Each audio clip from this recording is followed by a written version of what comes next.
What's up, phone monsters? We're back again. If you saw the last episode, you already know what's going on. For those that have not seen it and want insight on what the actual is happening without having to check out the previous episode, this is the second episode of my new series where I discuss parts of my conlang I'm in the works of, Lúvina.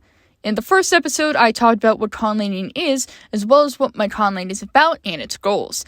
At the end, I said that in the next episode, I would talk about my conlang's phonology, so that's what this is. Hi, I'm Beckson, and this is Lessons in Lúvina, Episode 2.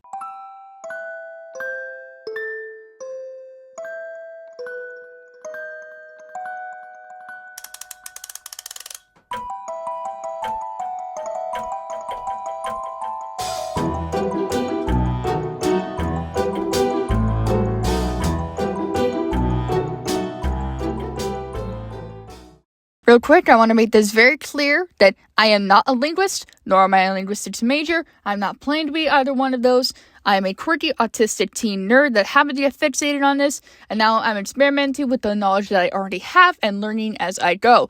Any and all corrections are taken into account and by all means encouraged. Cool? Alright, let's get this shit show started. Part 1. What a phonemic inventory is. Phonology is, according to Google, the system of contrastive relationships among the speech sounds that constitute the fundamental components of a language, or the branch of linguistics that deals with the systems of sounds within a language or between different languages. There are two main components to a language's phonology. There is the phonemic inventory and the phonotactics. I'm not really going to talk about the phonotactics here since I'm saving that for the next episode, but the phonemic inventory of a language is a set of all phonemes that are typically used when speaking a language. According to Jan Measley, a phoneme is an abstract unit of sound used in spoken language. The smallest meaningful difference there can be between two words in the same language is replacing one phoneme with another. Phonemes themselves are not sounds, but they are distinguished by their phonetic realizations, the sounds that appear at a surface level when the phonemes are used in words. The phonemic inventory is a major component of any language, natural or otherwise, and unless you're making an intentionally cursed language, you likely want your phonemic inventory to make sense and be plausible in a natural language. You'd also want to make sure your phonemic inventory is at least somewhat easily pronounceable, so that way you and anyone wanting to speak your language can pronounce the words within the language. So with all that out of the way, let's go over Part 2, Lúvina's phonemic inventory. Phonemes in a language are typically arranged and organized in a chart, sorted depending on their places and manners of articulation. I have made myself and you guys a chart regarding Lúvina's phonemic inventory. And voila! Isn't she a beauty? Okay, for those that have no idea what's going on, I'm going to quickly go over Lúvina's consonants and then explain what this all means. Ma, na, nya, pa, ba, ta, da, ya, ya, ga, ga, cha, fa, va, th, the, sa, sha, ja, hya, h, wa, the, la, ya, ra, r. So let me explain what's going on in this chart. On the horizontal axis, you have places of articulation, essentially where in the mouth the consonant is being pronounced. Labial means lips, dental means the teeth, alveolar is the alveolar ridge, postalveolar is a bit behind the alveolar ridge, palatal is the hard palate, and velar is the soft palate. On the vertical axis is the manners of articulation. Nasals, otherwise known as nasal stops, are actually maybe the air coming out through the nose. Plosives, otherwise known as stops, completely block the airflow and eventually release the built-up air to create the sound. Fricatives involve creating a very small turbulent path for the air to flow through. Affricates are phoneme combos, where the sound is built up like a plosive but released like a fricative. As I like to call them, the stops that don't. Approximants are like fricatives, but the two articulars aren't close enough to make the airflow turbulent like with fricatives. And finally, rhotic, which doesn't really mean anything. Kinda. See, the term rhotic just means R-like sound, aka sounds represented by the letter R. The problem is that this is more ambiguous than you think. When you think of sounds that count as rhotics, you probably think of the rhotics in English and Spanish or something. However, in this one language called Hue, I can't quite tell how to pronounce it, but its rhotic is, blah.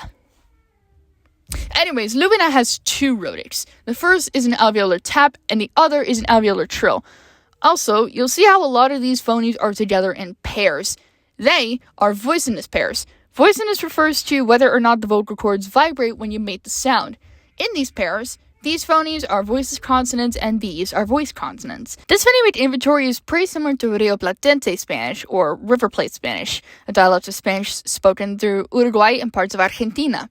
The differences are those no palatal consonants, the dental consonants, and that voice labial dental fricative.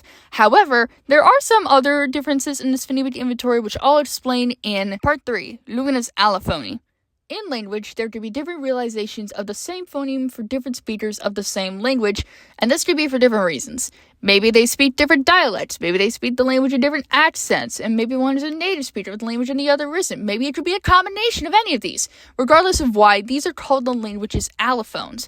Some phonemes have a couple realizations in the same languages, others have a lot of them, and some only have one.